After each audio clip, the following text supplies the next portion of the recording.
ഉത്തർപ്രദേശിൽ രാഷ്ട്രീയ നാടകങ്ങൾ തുടർന്നു. അഖിലേഷ് യാദവിനെ പാർട്ടിയുടെ ദേശീയ അധ്യക്ഷനാക്കിയ നടപടി മുലായം രാംഗോപാൽ യാദവ് വിളിച്ചു ചേർത്ത ദേശീയ കൺവെൻഷനിലാണ് അഖിലേഷിനെ അധ്യക്ഷനാക്കിയത്. ശിവപാൽ യാദവിനെ UP അധ്യക്ഷ സ്ഥാനത്ത് നിന്ന് അഖിലേഷ് മാറ്റി. അമർ സിംഗിനെ പുറത്താക്കാനും തീരുമാനം. രാംഗോപാൽ യാദവിനെ വീണ്ടും പുറത്താക്കിയെന്ന് മുലായം സിംഗ്. വിവരങ്ങളുമായി സന്തോഷ് ചേരുകയാണ്. സന്തോഷ്, ഏറ്റവും പുതിയ വിവരങ്ങൾ. അഞ്ജു, അസാധാരണ സംഭവ വികാസങ്ങളാണ് ഇപ്പോൾ സമാജ്വാദി പാർട്ടിയിൽ ഉണ്ടായിക്കൊണ്ടിരിക്കുന്നത്. ഇന്ന് രാവിലെ party general secretary Ramgopal Yadav വിളിച്ചു ചേർത്ത ദേശീയ കൺവെൻഷനിൽ വെച്ച് അഖിലേഷ് യാദവിനെ ദേശീയ അധ്യക്ഷനായി തിരഞ്ഞെടുത്തു. അതുകൂടാതെ പാർട്ടിയുടെ സംസ്ഥാന അധ്യക്ഷനായ ശിവപാൽ യാദവിനെ ആ സ്ഥാനത്ത് നിന്ന് നീക്കുന്നതായും അമർ സിംഗിനെ പാർട്ടിയിൽ നിന്ന് പുറത്താക്കുന്നതായുമുള്ള പ്രമേയവും കൺവെൻഷനിൽ അവതരിപ്പിക്കുകയും പാസാക്കുകയും ചെയ്തു.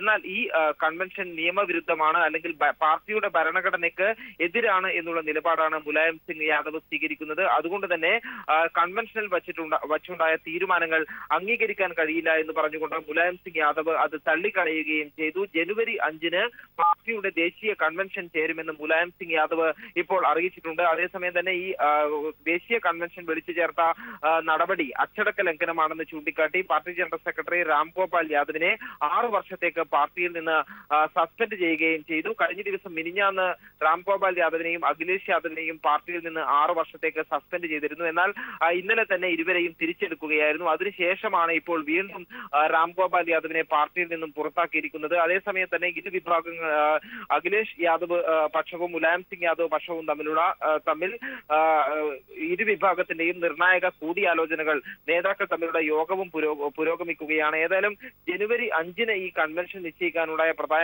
പ്രധാന കാരണം തന്നെ അതിനിടയിൽ ചില സമവായ ശ്രമങ്ങൾക്ക് നടത്തുന്നതിനാണ് എന്നുള്ള കാര്യം വ്യക്തമാണ്. ഇതുകൂടാതെ സമവായ ശ്രമങ്ങൾ വിജയിച്ചില്ലെങ്കിൽ കൂടുതൽ പാർട്ടി നേതാക്കളെയും അണികളെയും ഈ കൺവെൻഷനിലേക്ക് എത്തിക്കാനും സമയം ആവശ്യമുണ്ട്. അതുകൊണ്ടാണ് 5-ാം തീയതിയിലേക്ക് കൺവെൻഷൻ വച്ചത്. ഏതായാലും നാടകീയ സംഭവങ്ങൾ ഇപ്പോഴും സമാജ്വാദി പാർട്ടിയിൽ തുടരുകയാണ്. അഞ്ജു, നൽകിയത്. നോട്ട് നിരോധനത്തിൽ പ്രധാനമന്ത്രിക്കെതിരെ വീണ്ടും ഉമ്മൻചാണ്ടി. പ്രധാനമന്ത്രി വൻ പരാജയമെന്ന് ഉമ്മൻചാണ്ടി പറഞ്ഞു. മുഖ്യമന്ത്രിമാരെ വിളിച്ചു കൂട്ടാൻ പോലും, അവരുടെ അഭിപ്രായങ്ങൾ തേടാൻ പോലും പ്രധാനമന്ത്രി 50 ദിവസത്തിന്റെ സമയപരിധിയിൽ അദ്ദേഹം പരാജയപ്പെട്ടിട്ടും തയ്യാറാകുന്നില്ല എന്നുള്ളത് അദ്ദേഹം ആ ജനാധിപത്യ ശൈലി സ്വീകരിക്കാൻ തയ്യാറില്ല എന്നുള്ളതാണ്.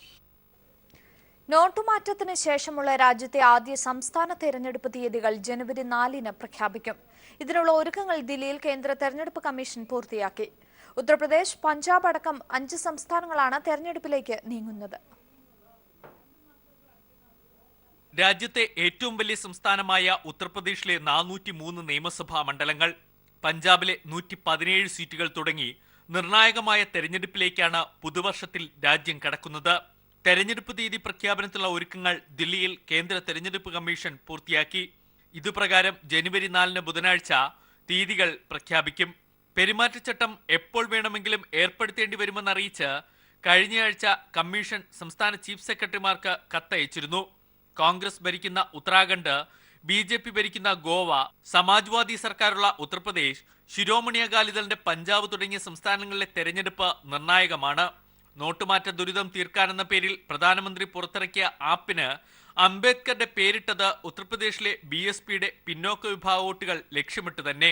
കള്ളപ്പണവേട്ട എന്ന പേരിൽ പ്രഖ്യാപിച്ച നോട്ടുമാറ്റത്തോടുള്ള പ്രതികരണം എങ്ങനെയെന്ന് തെരഞ്ഞെടുപ്പിലൂടെ അറിയാം. കഴിഞ്ഞ 1 മാസത്തിനിടെ വിവിധ സംസ്ഥാനങ്ങളിലെ പഞ്ചായത്ത് തെരഞ്ഞെടുപ്പിൽ ലഭിച്ച മേൽക്കൈ ചൂണ്ടിക്കാട്ടി ജനം ഒപ്പമുണ്ടെന്ന് BJPയും ദുരിതമനുഭവിച്ചവർ കേന്ദ്ര സർക്കാരിനെതിരെ വിധിയെഴുതുമെന്ന് പ്രതിപക്ഷ പാർട്ടികളും കരുതുന്നു. നോട്ടുമാറ്റത്തോടുള്ള ജനകീയ വിലയിരുത്തലാകും തെരഞ്ഞെടുപ്പ് ഫലം. ജയപരാജയങ്ങൾ ഭരണ പ്രതിപക്ഷ പാർട്ടികളുടെ രാഷ്ട്രീയ ദിശയെ തന്നെ സ്വാധീനിക്കും. ദില്ലിയിൽ കേന്ദ്ര തെരഞ്ഞെടുപ്പ് കമ്മീഷൻ ആസ്ഥാനത്തു നിന്നും ക്യാമറമാൻ രാജീവ് കനാടിക്കൊപ്പം സന്തോഷ് സർലിംഗ്. ലോകത്ത് പുതുവർഷം പിറന്നു. പസഫിക് സമുദ്രത്തിലെ സമോവ, ടോങ്ക, കിരിബതി ദ്വീപുകളിലാണ് 2017 ആദ്യമെത്തിയത്. വമ്പൻ ആഘോഷ പരിപാടികളോടുകൂടിയാണ് ലോകം പുതുവർഷത്തെ വരവേറ്റത്. ലോകമെങ്ങും പ്രതീക്ഷയോടെയും ആഹ്ലാദത്തോടെയുമാണ് പുതുവർഷത്തെ വരവേറ്റത്. പസഫിക് ദ്വീപ് സമൂഹത്തിലെ ടോങ്കോയിലാണ് ആദ്യം പുതുവർഷം പിറന്നത്. പിന്നീട് ന്യൂസിലൻഡിലെ ഓക്ലൻഡ് 2017 വരവേറ്റു. പുതുവർഷത്തെ ആരവത്തോടെ വരവേൽക്കാൻ ഓക്ലൻഡിലെ സ്കൈ ടവറിൽ 10,000ങ്ങളാണ് ഒഴുകിയെത്തിയത്. കരിമരുന്ന് പ്രയോഗങ്ങളും ആഘോഷങ്ങളും ന്യൂസിലൻഡിനെ ആഹ്ലാദത്തിലാക്കി. 500 കിലോയുടെ കരിമരുന്നാണ് ഓക്ലൻഡിൽ വർണ്ണക്കാഴ്ചയൊരുക്കിയത്.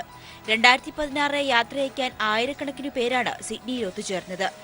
7 ടൺ കരിമരുന്നാണ് പുതുവർഷം ആഘോഷിക്കാൻ തയ്യാറാക്കിയിരുന്നത്.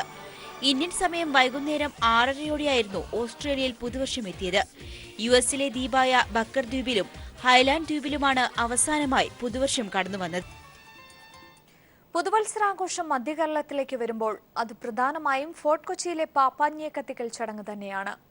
കൊച്ചിൻ കാർണിവലിന് സമാപനം കുറിച്ചുകൊണ്ട് ഫോർട്ട് കൊച്ചിയിൽ കൂറ്റൻ പാപ്പാഞ്ഞിയെ കത്തിച്ച് പുതുവത്സരത്തെ വരവേറ്റു. DJ പാർട്ടികളിലടക്കം നിയന്ത്രണം ഏർപ്പെടുത്തിക്കൊണ്ട് കനത്ത പോലീസ് വലയത്തിലാണ് കൊച്ചിയിലെ പുതുവത്സരാഘോഷങ്ങൾ നടന്നത്. എങ്കിലും വർണ്ണാഭമായ ആഘോഷങ്ങളോടെ തന്നെയാണ് 2017 കൊച്ചി വരവേറ്റത്.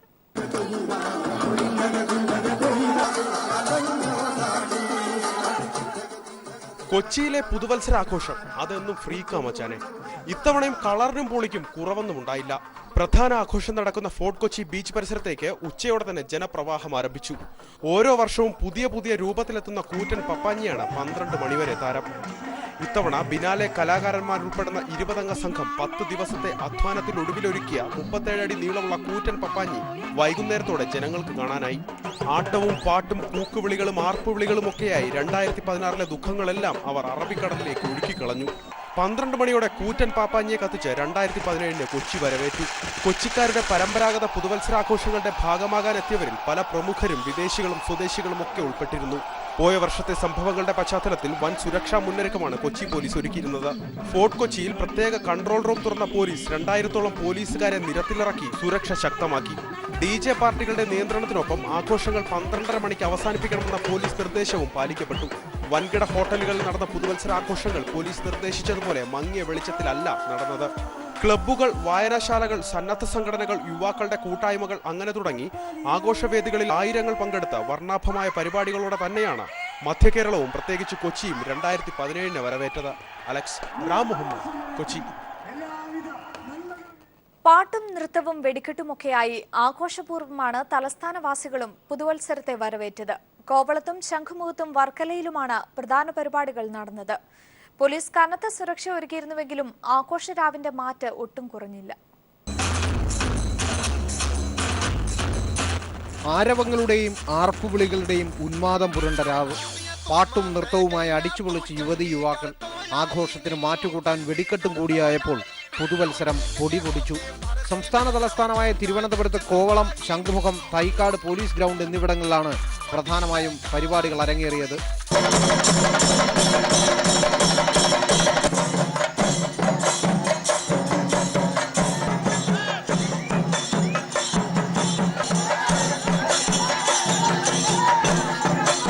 തലസ്ഥാനത്തെ റിസോർട്ടുകളിലും സ്വകാര്യ ഹോട്ടലുകളിലും ഡിന്നർ പാർട്ടിയും ആഘോഷങ്ങളും ഉണ്ടായിരുന്നു. വിദേശികൾ ഏറെ എത്തുന്ന കോവളത്തും വർക്കലയിലും വെടിക്കെട്ടും ചെണ്ടമേളവും ഒരുക്കിയിരുന്നു.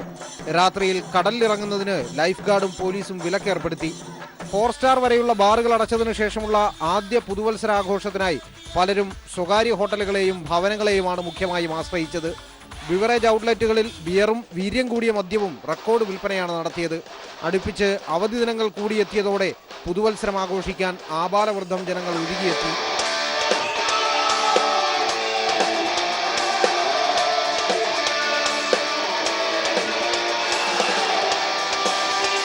തിരുവനന്തപുരത്തിന്റെ ഗ്രാമപ്രദേശങ്ങളിലും ആഘോഷങ്ങൾക്കൊട്ടും കുറവില്ലായിരുന്നു. റെസിഡൻസ് അസോസിയേഷനുകളും ക്ലബ്ബുകളുടെയും നേതൃത്വത്തിലാണ് ആഘോഷം നടന്നത്. ജില്ലയിലെമ്പാടുമായി 2000-ലേറെ പോലീസ് ഉദ്യോഗസ്ഥരാണ് സുരക്ഷ ഒരുക്കിയത്. ബിയർ പാർലറുകൾ സമയനിഷ്ഠ പാലിക്കുന്നുണ്ടോ എന്ന് പോലീസ് ഉറപ്പുവരുത്തി. ഉച്ചഭാഷിണികളുടെ പ്രവർത്തനം 10 മണിക്ക് അവസാനിപ്പിക്കണമെന്ന നിർദ്ദേശമുണ്ടായിരുന്നുവെങ്കിലും പലയിടത്തും പ്രാവർത്തികമായില്ല. പുതുവത്സരത്തെ വരവേൽക്കാനായി ദേവാലയങ്ങളിൽ പ്രത്യേക പ്രാർത്ഥനയും ഒരുക്കി. ആഘോഷത്തോടെയും അതിലേറെ പ്രാർത്ഥനയോടെയുമാണ് ജനങ്ങൾ 2017 വരവേറ്റത്. News bureau, Thiruvananthapuram. പീപ്പിൾ ടിവിയും തൃശൂർ റീജൻസി ക്ലബ്ബും സംയുക്തമായി സംഘടിപ്പിച്ച പുതുവത്സര പരിപാടി ശ്രദ്ധേയമായി. റിംഗ് ഇൻ 2017 എന്ന പേരിൽ തൃശൂരിൽ നടന്ന പരിപാടിയിൽ ഗായകൻ അഫ്സൽ, അഖില ആനന്ദ്, ഷംന കാസിം തുടങ്ങിയവർ മാറ്റുരച്ചു. തൃശൂർ റീജൻസി ക്ലബ്ബുമായി സഹകരിച്ചാണ് കൈരളി പീപ്പിളിന്റെ പുതുവത്സര പരിപാടികൾ നടന്നത്. അഫ്സലിന്റെ ഗാനത്തോടെയായിരുന്നു സംഗീത നൃത്തവിരുന്നിന് തുടക്കമായത്. പിന്നാലെ മെലഡി ഗാനങ്ങളുമായി അഖില ആനന്ദും എത്തി. തുടർന്ന് കേൾവിക്കാരെ ആവേശത്തിലാക്കി ഫാസ്റ്റ് സോങ്ങുകൾക്ക് വഴിമാറി.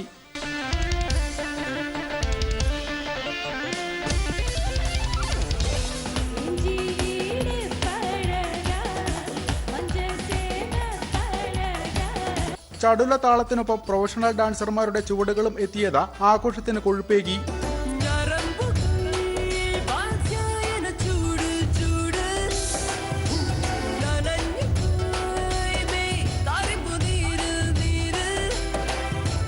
ചലച്ചിത്രതാരം ഷംന കാസിമിന്റെ നേതൃത്വത്തിലായിരുന്നു ഡാൻസ്. കൗണ്ട് ഡൌണിനൊടുവിൽ ഏവരും ഹർഷാരവത്തോടെ പുതുവർഷ പുലരിയെ വരവേറ്റു.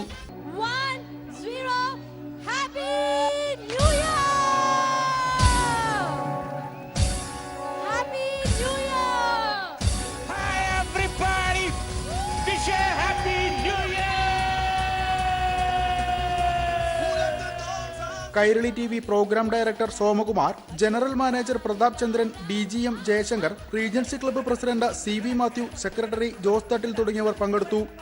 News bureau, Thrissur. ATMകളിൽ നിന്ന് ഇന്നു മുതൽ ദിവസം 4500 രൂപ പിൻവലിക്കാം. എന്നാൽ പിൻവലിക്കാവുന്ന തുകയുടെ പരിധി ഉയർത്തിയെങ്കിലും രാജ്യത്തെ 70% ATMകളിൽ ഇപ്പോഴും ആവശ്യത്തിന് പണം എത്തിക്കാൻ റിസർവ് ബാങ്കിന് കഴിഞ്ഞിട്ടില്ല. അതേസമയം ഭവന വാഹന വായ്പാ പലിശ നിരക്കുകൾ കുറയ്ക്കാൻ ബാങ്ക് മേധാവികളുടെ യോഗത്തിൽ ധാരണ. അടിസ്ഥാന വായ്പകളുടെ പലിശയിൽ SBIയും യൂണിയൻ ബാങ്കും ഇളവ് നൽകി. 0.9% വരെയാണ് പലിശ കുറച്ചത്. വിവരങ്ങളുമായി സന്തോഷ് ചേരുകയാണ്. സന്തോഷ്, കറൻസി പ്രതിസന്ധിയിൽ നട്ടം തിരിയുന്ന ജനങ്ങൾക്ക് താൽക്കാലിക ഒരു ആശ്വാസം എന്ന് തന്നെ പറയാം ഈ ഒരു പലിശ നിരക്കിലുണ്ടായ കുറവ്. ഏതൊക്കെ രീതിയിലാണ് കുറവ് വന്നിരിക്കുന്നത്? മറ്റു വിവരങ്ങൾ.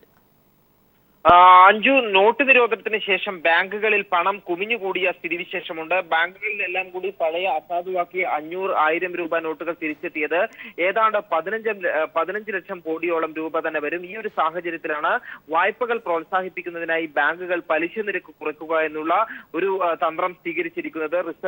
സ്റ്റേറ്റ് ബാങ്ക് ഓഫ് ഇന്ത്യയും യൂണിയൻ ബാങ്കും ഇപ്പോൾ പലിശ നിരക്കുകളിൽ കുറവ് വരുത്തിയിരിക്കുന്നു. അടിസ്ഥാന പലിശ നിരക്കുകളിൽ 0.9% കുറവാണ് ഇപ്പോൾ SBI വരുത്തിയിരിക്കുന്നത്. സ്വാഭാവികമായും ഭവന വാഹന വായ്പാ നിരക്കുകളിൽ ഇതിന് ആനുപാതികമായ കുറവുണ്ടാകും. അതേസമയം തന്നെ യൂണിയൻ ബാങ്കും അടിസ്ഥാന നിരക്കുകളിൽ 0.65% മുതൽ 0.9% വരെ കുറവ് വരുത്തിയിട്ടുണ്ട്. മറ്റ് ബാങ്കുകളിലും സമാനമായ നിരക്ക് ഇളവ് ഉടൻ ഉണ്ടാകും എന്നാണ് അറിയുന്നത്. ഇന്ന് ചേർന്ന ബാങ്ക് മേധാവികളുടെ യോഗത്തിൽ അത്തരത്തിലുള്ള ഒരു തീരുമാനമുണ്ടായിരുന്നു.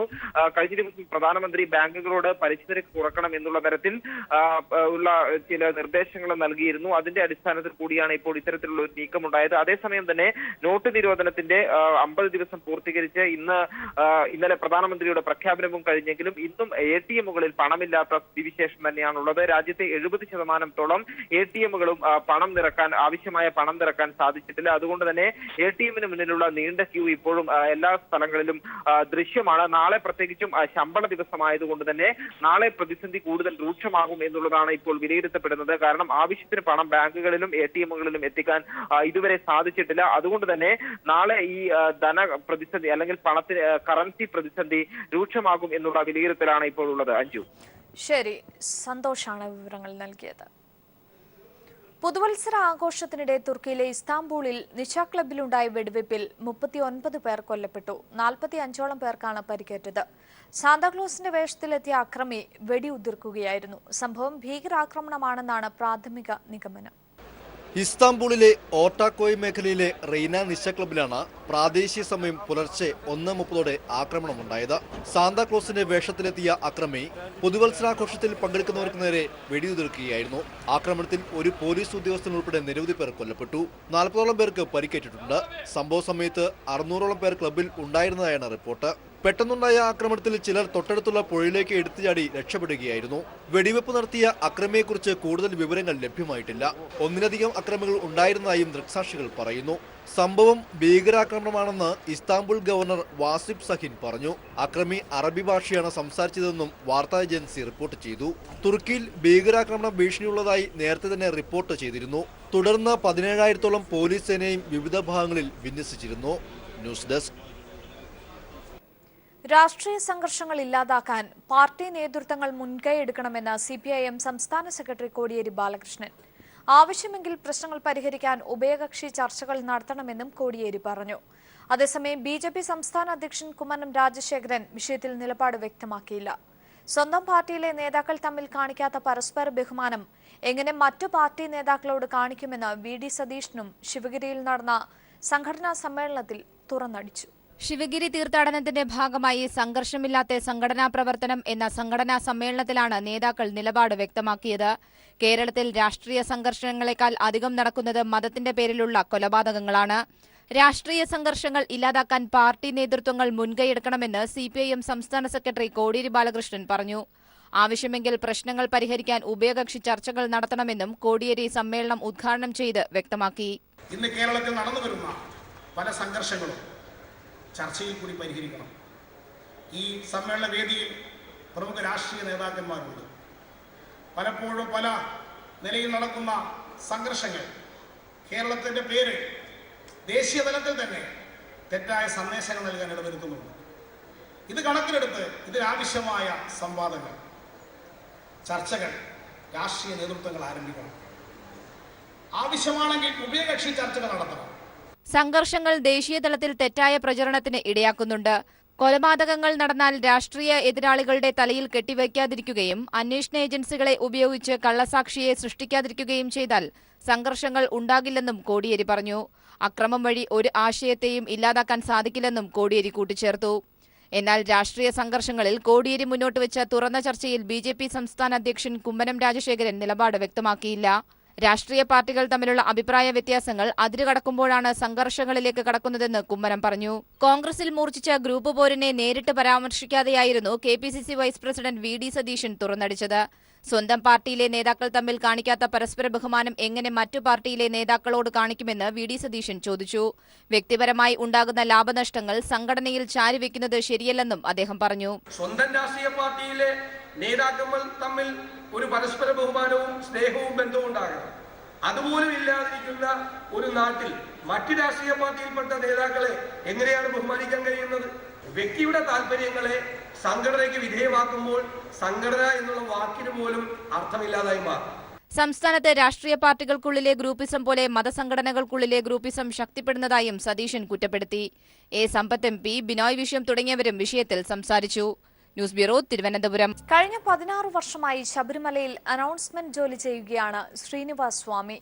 ബാംഗ്ലൂർ സ്വദേശിയായ ഇദ്ദേഹം മലയാളം ഉൾപ്പെടെ 5ലധികം ഭാഷകളിലാണ് അനൗൺസ്മെന്റ് ചെയ്യുക. സൈനികനായിരുന്ന ഇദ്ദേഹം ഒരു ദൈവനിയോഗം പോലെയാണ് ശബരിമലയിൽ എത്തിയത്.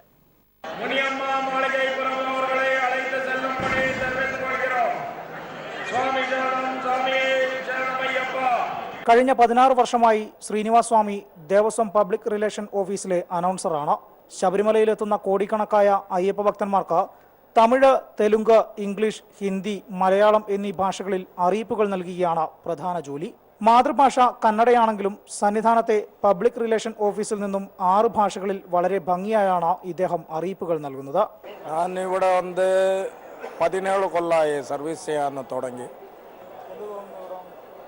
ഞാനിവിടെ ആദ്യം വരാന സമയത്തിൽ ഇവിടെ ഭാഷയുടെ വളരെ പ്രോബ്ലം വരുന്നത്. പിന്നെ ഞാൻ മിലിറ്ററിയിൽ ഒരു 5-6 കൊല്ലം സേവ ചെയ്തിരുന്ന ആളാണ്.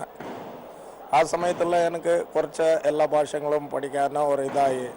ശബരിമലയിലെത്തുന്ന അയ്യപ്പ ഭക്തന്മാരുടെ സംശയങ്ങൾക്ക് നേരിട്ടും ഫോണിലൂടെയും മറുപടി നൽകുക, ശബരിമലയിൽ അറിഞ്ഞിരിക്കേണ്ടതും അനുഷ്ഠിക്കേണ്ടതുമായ ആചാരാനുഷ്ഠാനങ്ങൾ അനൗൺസ് ചെയ്യുക, ഇതിലെല്ലാം ഉപരി കൂട്ടുപിരിഞ്ഞെത്തുന്നവരെ മൈക്ക് അനൗൺസ്മെന്റിലൂടെ കൂട്ടിയോജിപ്പിക്കുക തുടങ്ങിയവയാണ് വിവിധ ഭാഷാ അനൗൺസറായ ശ്രീനിവാസ് സ്വാമിയുടെ പ്രധാന ജോലി. BSF ജവാനായിരുന്ന സ്വാമി ജോലി ഉപേക്ഷിച്ച് നാട്ടിലെത്തുകയായിരുന്നു. അതിനിടയിൽ എപ്പോഴോ ആണ് അയ്യപ്പനെ സേവിക്കാൻ ഇങ്ങനെയൊരു അവസരം അദ്ദേഹത്തിന് ലഭിച്ചതും. സന്നിധാനത്തെ വലിയ തിരക്കിനിടയിൽ ഒറ്റപ്പെട്ടു പോകുന്ന അയ്യപ്പ ഭക്തന്മാരെ വീണ്ടും ഒരുമിപ്പിക്കുക എന്ന ദൗത്യം ഈ 17ാം വർഷത്തിലും തുടരുകയാണ് ശ്രീനിവാസ സ്വാമി. സന്നിധാനത്ത് നിന്നും ക്യാമറമാൻ വിനേഷ് നേതാജിക്കൊപ്പം വിജേഷ് നടുവിൽ. ജീവകാരുണ്യ സേവന മികവിന് പാലക്കാട് കൂറ്റനാട് പ്രതീക്ഷ ചാരിറ്റബിൾ സൊസൈറ്റി ഏർപ്പെടുത്തിയ പുരസ്കാരത്തിന് തിരുവനന്തപുരം RCC കേന്ദ്രമായി പ്രവർത്തിക്കുന്ന ആശ്രയ വോളണ്ടിയർ ഓർഗനൈസേഷൻ പ്രസിഡന്റും കോർഡിനേറ്ററുമായ ശാന്ത ജോസിനെ തെരഞ്ഞെടുത്തു. 10,111 രൂപയും പ്രശസ്തി പത്രവും ഫലകവും അടങ്ങുന്നതാണ് പുരസ്കാരം. ജനുവരി 15-ന് പാലിയേറ്റീവ് ദിനത്തിൽ പുരസ്കാരം വിതരണം ചെയ്യും. പുതുവത്സര തലേന്ന് മദ്യത്തിനും മയക്കുമരുന്നിനുമെതിരെ ജനകീയ സദസ്സ് സംഘടിപ്പിച്ചുകൊണ്ട് ഡിവൈഎഫ്ഐയുടെ വേറിട്ട ആഘോഷം. കൊച്ചിയിൽ നടക്കുന്ന ഡിവൈഎഫ്ഐ 10ാമത് അഖിലേന്ത്യാ സമ്മേളനത്തിന്റെ ഭാഗമായി സംഘടിപ്പിച്ച ജനകീയ സദസ്സ് ആരോഗ്യവകുപ്പ് മന്ത്രി KK ശൈലജ ഉദ്ഘാടനം ചെയ്തു.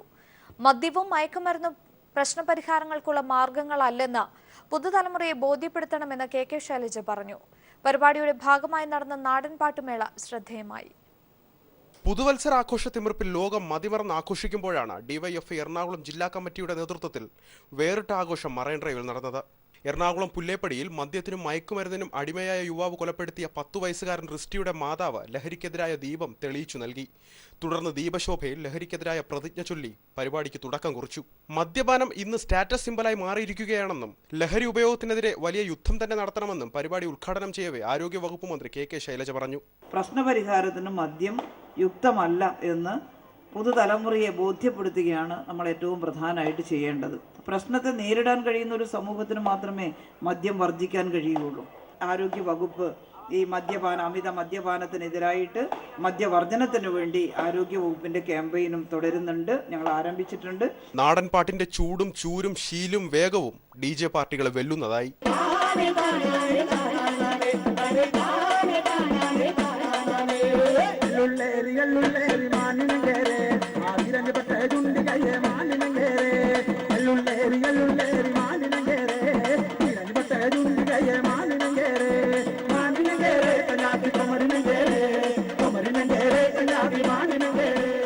ഭാവിയെ സംബന്ധിച്ച് ശുഭപ്രതീക്ഷ നൽകാൻ ഡിവൈഎഫ്ഐയുടെ ലഹരി വിരുദ്ധ ക്യാമ്പയിനുകൾ അവസരമൊരുക്കുന്നുവെന്ന് പരിപാടിക്ക് ആശംസ നേർന്നുകൊണ്ട് MK സാനു മാസ്റ്റർ പറഞ്ഞു. John Fernandes MLA, GCDA chairman NC Mohanan, excise deputy commissioner Krishnankutty, doctor KS David, DYFI നേതാക്കളായ S Satish, advocate KS Arunkumar, Princy Kuriakose തുടങ്ങിയവർ ആശംസകൾ അർപ്പിച്ച് സംസാരിച്ചു. News bureau, Kochi. ബാലസംഘം 4ാമത് സംസ്ഥാന സമ്മേളനത്തിന് മലപ്പുറം പെരിന്തൽമണ്ണയിൽ സമാപനം. പൊതുസമ്മേളനം മുഖ്യമന്ത്രി പിണറായി വിജയൻ ഉദ്ഘാടനം ചെയ്തു. പരിസ്ഥിതിക്കും സമൂഹത്തിനും വേണ്ടി ബാലസംഘം പ്രവർത്തകർ വിട്ടുവീഴ്ചയില്ലാതെ പ്രവർത്തിക്കണമെന്ന് മുഖ്യമന്ത്രി പറഞ്ഞു. സമൂഹത്തിനായി കരുതലോടെ വളരുന്ന കുട്ടികളായി ബാലസംഘം പ്രവർത്തകർ മാറണമെന്ന് മുഖ്യമന്ത്രി പിണറായി വിജയൻ പറഞ്ഞു. എല്ലാ ഘട്ടങ്ങളിലും നാടിന്റെ ഉത്കർഷത്തിനു വേണ്ടി സ്വയം മറന്ന് പ്രവർത്തിച്ച പാരമ്പര്യം ഓരോ ഘട്ടത്തിലുമുള്ള കുട്ടികൾക്ക് ഉണ്ടായിരുന്നു എന്നതും നാം മറക്കാൻ പാടില്ല. ഇതൊക്കെ നമ്മുടെ നാടിന്റെ ചരിത്രത്തിന്റെ ഭാഗമാണ്. ആ പഴയ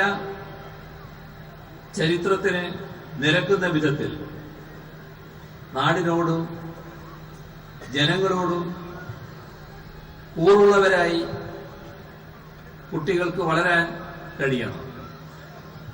അതിനാണ് ബാലസംഘം നേതൃത്വം കൊടുക്കുന്നത്. നന്മയുടെ വക്താക്കളാകാൻ കുട്ടികൾക്ക് കഴിയണമെന്നും മുഖ്യമന്ത്രി പറഞ്ഞു. പെരിന്തൽമണ്ണയിൽ ബാലസംഘം 4ാമത് സംസ്ഥാന സമ്മേളനം ഉദ്ഘാടനം ചെയ്യുകയായിരുന്നു മുഖ്യമന്ത്രി. 8.5 ലക്ഷത്തിലധികം അംഗങ്ങളും 23,500 യൂണിറ്റുകളും സംസ്ഥാനത്ത് ബാലസംഘത്തിനുണ്ട്. വർണ്ണശബളമായ ഘോഷയാത്രയോടെയാണ് സമ്മേളനം സമാപിച്ചത്. CPIM കേന്ദ്ര കമ്മിറ്റി അംഗം A വിജയരാഘവൻ സമാപന സമ്മേളനത്തിൽ മുഖ്യപ്രഭാഷണം നടത്തി. സംസ്ഥാന president Greeshma Prasad, secretary Bipin Raj, convener Prakashan തുടങ്ങിയവരും ചടങ്ങിന് അഭിവാദ്യമർപ്പിച്ചു. News bureau, Malappuram.